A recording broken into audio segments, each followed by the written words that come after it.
questions about any of those points? When you were talking about the belt, I mean, I know that you're putting added stress on the bike, of course, because you're adding another wheel, but what's that do to belt life? I mean, is it going to significantly change it or no? Doesn't seem to, no. Okay. Doesn't seem to make a lot of difference. Again, you know, the maximum stress you can put on that belt is only what that engine can put out. Right. So, you know, the fact that you've now put 2 wheels back there instead of 1 hasn't really changed, you know, the amount of stress that you can apply. Okay. Do you retain the stock belt length as well? Yes. Yeah, it's the fact, same belt. Same belt. Same belt. We haven't changed it up at all, and that, of course, makes it, you know, better too. If a guy ever did have a problem with the belt, pretty much, you know, the modern belts are very, very high quality, and pretty much the only time somebody is likely to have an issue is if they get a stone or something inside of that belt, because the belt won't stretch. And if they ever would break one, you know, they could pick it up from any dealer that handled that brand of motorcycle. Herb, what about the components like CV boots, you know, joints? Do they have to go to Hannigan to replace anything like that? In some cases, yes. In other cases, no. A lot of the things that we use are readily available. Actually, this might be a good time to point out that we actually have a trike owner's manual that goes out with each one of these, and in the back of this we've actually listed you know, some of these parts and what they are and where they can be sourced. So you know, that does make it easier you know, on some of those components to be able to get it. There are things though that are probably going to be most easily sourced from Hannigan, but it's going to vary. For example, if you have a Goldwing Hannigan trike 2010 and previous, it will utilize rotors and calipers from a Honda Civic.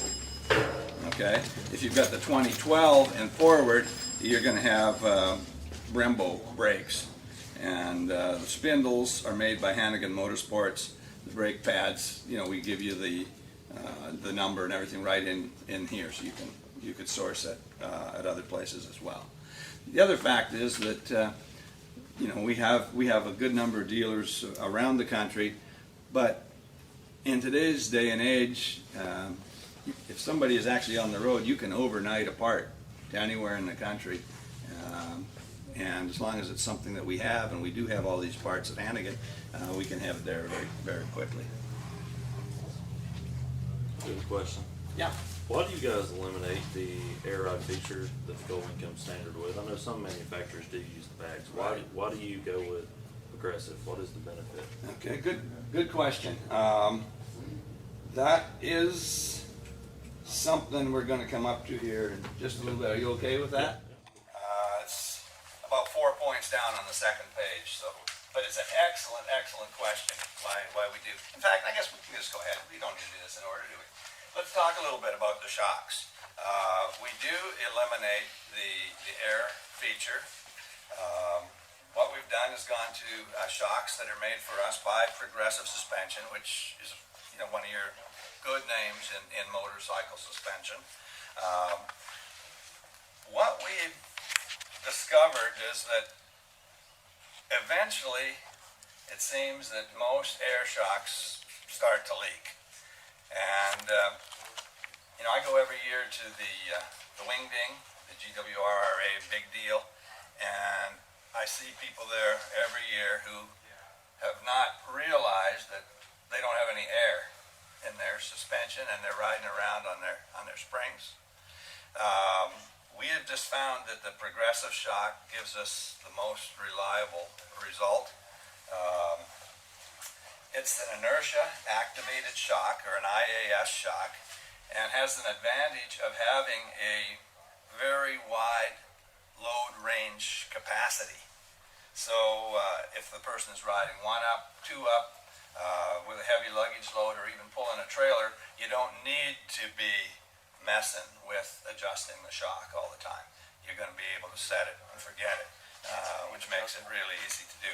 And it is adjustable right here at the top of the shock. You just take and it manually adjusts. In order to turn it easily, you almost have to get a jack under there and get the weight off the suspension, so that it will adjust easily. So it's a little bit trickier to adjust, but it doesn't need to be adjusted. You can adjust them obviously by just pulling the wheel off. You don't have to pull the body. Right, right. If you're a real good contortionist, you might even be able to get up under there. But if you didn't have some kind of a lift without pulling the wheel, it would be tricky to get out. Anything else about that? The other thing I'll mention is that shock gives us the longest travel suspension of any of the trikes that are out there. That too is an advantage that we like to have. What is the travel? About 4 1/4 inches.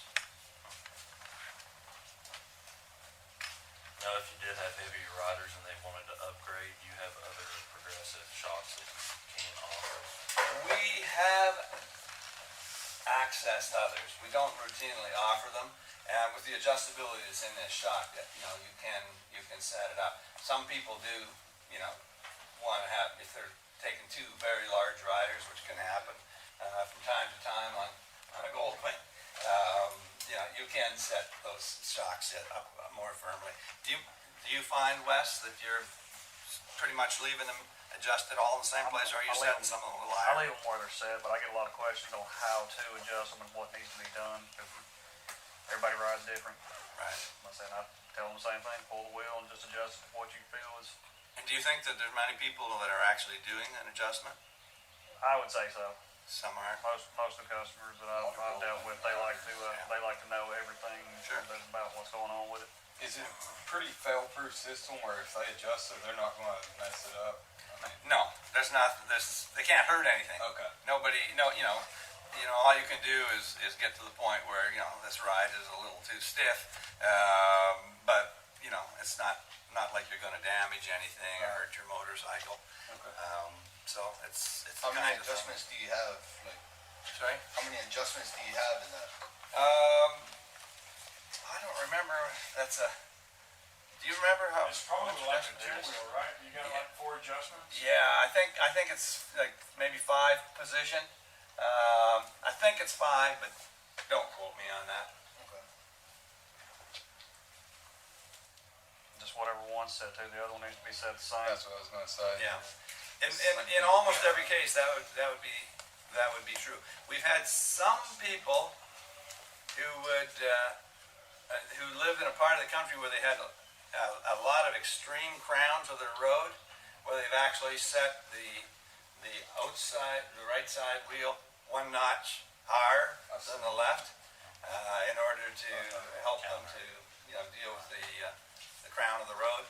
But then you get out on the interstate or something, and it's not exactly that way either. So I guess it's one of those things you can play with if you find it to be an advantage.